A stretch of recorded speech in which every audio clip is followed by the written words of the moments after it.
From the OUTV Broadcast Center in Los Angeles, California, this is Brief News Brief, a brief look at today's trending news topics, proudly combating the thought police since 2016. Here's your host, James Heaney.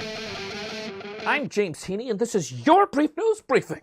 Yesterday, Paul Ryan announced that he won't be seeking re-election. Another one bites the dust, and another one does, and another one does. I don't even know if this is cause for celebration. President Donald Trump tweeted afterwards, "No one could question Ryan's legacy of achievement." And Ryan himself said he was proud of all the things that he'd accomplished as Speaker, namely the tax cuts that he helped push through late last year and the big increases to military spending that he just had passed last month. As Paul Ryan wraps up his service to the American people, many people are wondering to themselves, what exactly is Paul Ryan's legacy? Some would say Paul Ryan's legacy will always be remembered as the man who oversaw Trump's takeover of the Republican Party and of Congress. Ryan had toyed many times with bucking Trump from the campaign in 2016. He denounced Trump's proposed Muslim ban. He was calling Trump's attacks on a judge of Mexican descent textbook racism, and he wouldn't campaign for a man so proud of his ability to grab them by the pussy. And more things that he was unhappy with. Yet, by the end of the campaign, the twistable, turnable, foldable, bendable, do-what-you're-toldable man, Ryan was square in Trump's corner, defending and enacting his policies from the House of Representatives and Congress. Ryan's drive was focused on two priorities throughout his career: slashing taxes on the wealthiest Americans, and then slashing social welfare and safety net programs in the name of entitlement reform. You know, whatever advanced these objectives, he was going to do. Many people found themselves asking, does Paul Ryan have presidential ambitions? Ryan's departure will not only give him time with his family, but also the opportunity to try to clean himself from the Trump stain that has been put upon him. Just in time, he'll be clean as a whistle in 2024 when he will only be 54 years old. Is this the last time we will see Paul Ryan? I don't know.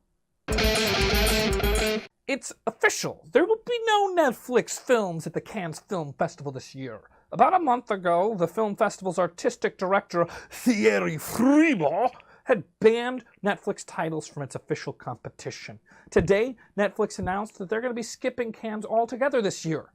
Last year, the progressive streaming studio faced, harassment and boos when the Netflix logo came up before the film Okja at the festival. This year, Netflix had 3 highly anticipated films that were supposed to be playing, but they've been pulled from the festival.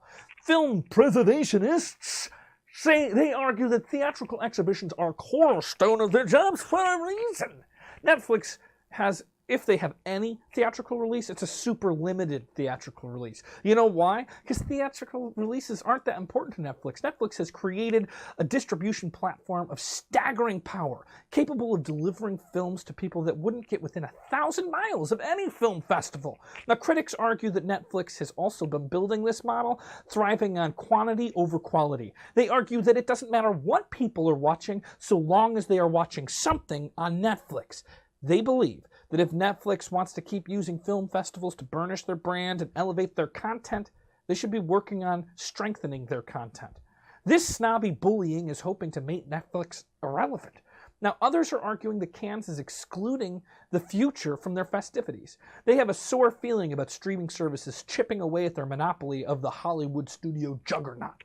But is harassment and exclusion really the answer to the theatrical release hang-up?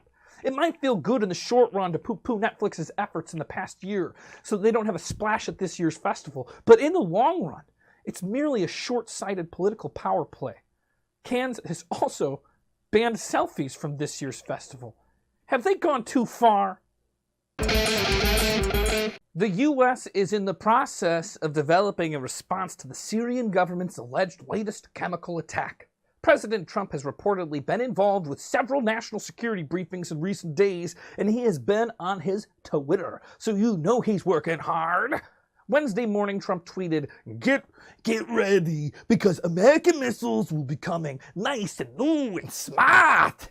The White House advisors were surprised by the president's demeanor and found it alarming and distracting. Then, today, Trump tweeted, "Never said when an attack on Syria would take place. Could be very soon, could be not so soon at all." Syria could be the most consequential decision that this administration makes. Will missiles fly on direction of a tweet from the president? White House Press Secretary Sarah Huckabee Sanders said Wednesday afternoon that Trump continues to review options for a military strike in Syria, and that his tweet should not be read as an announcement of a planned action. Well, I would hope not. I would hope that we're not announcing presidential actions through tweets. But while it would be unprecedented, I wouldn't put it past him. The National Security Council met on Wednesday afternoon at the White House, chaired by Vice President Mike Pence, to finalize options that could be presented to the president about Syria. Mad Dog Mattis and John Bolton are leading the charge in contact with counterparts from Israel, Saudi Arabia, France, and the United Kingdom, as well as other partners from around the world that aren't, I don't want to say not worth mentioning, but they're not on my list of top partners from around the world. But the administration's going to weigh in on all of its military options. We'll just have to wait and hope to hear on Twitter what's coming next. The confirmation hearing kicked off today as leaders of the Senate Foreign Relations Committee questioned Mike Pompeo, the possible, if confirmed, new Secretary of State to replace Rex Tillerson.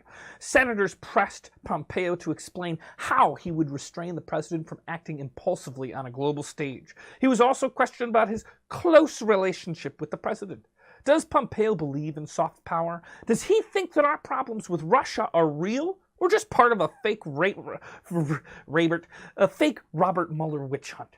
Well, Pompeo pushed back, assuring congressmen that he could say no to the president and that he would be able to persuade him to act responsibly on a global stage. Pompeo currently serves as the CIA director and is expected to present his relationship with the president as an asset to taking over the State Department. Both Republicans and Democrats are expected to grill Pompeo on whether or not he will recommend that Trump withdraw from the Iran nuclear deal, as the president has threatened to do so recently. Pompeo already has built a reservoir of goodwill at the department. He's attended briefings and reached out to former diplomats to ask what works and what doesn't work. Senators who have recently met with Pompeo say that he appears to be doing his homework. Now, that's actually about the nicest thing I've heard about anybody that Trump has recommended. This guy seems to care about his job. But I'm not ready to make my own judgment yet. I will wait and listen to the entire hearing first. The governor of California, Jerry Brown, said Wednesday that he will accept federal funding for 400 National Guard personnel at the California-Mexico border. Up until yesterday, he was the only border state governor who had not yet committed troops to President Trump's National Guard deployment. These are not construction workers working on a wall. This will not be a mission to round up women and children or detain people escaping violence and seeking a better life. No, these troops will support operations against drug traffickers, gun runners, and gang smugglers. Or smuggling gangs, whatever. California Governor Jerry Brown is doing the right thing and sending National Guards to the border, Trump wrote. Thank you, Jerry. Good move for the safety of our country. Neither the White House nor the Pentagon has provided an estimate of how much this military mobilization will cost. The governors of Texas, New Mexico, and Arizona, all Republicans, began quickly dispatching troops to the border region. Several hundred have arrived so far, and Texas plans to have 1,000 in place within the next few weeks. The Pentagon has said National Guard troops will not perform law enforcement roles. They will only be armed for the purpose of self-defense. As they have in the past, military personnel will fly transport aircraft and surveillance drones, monitoring security footage and clearing vegetation.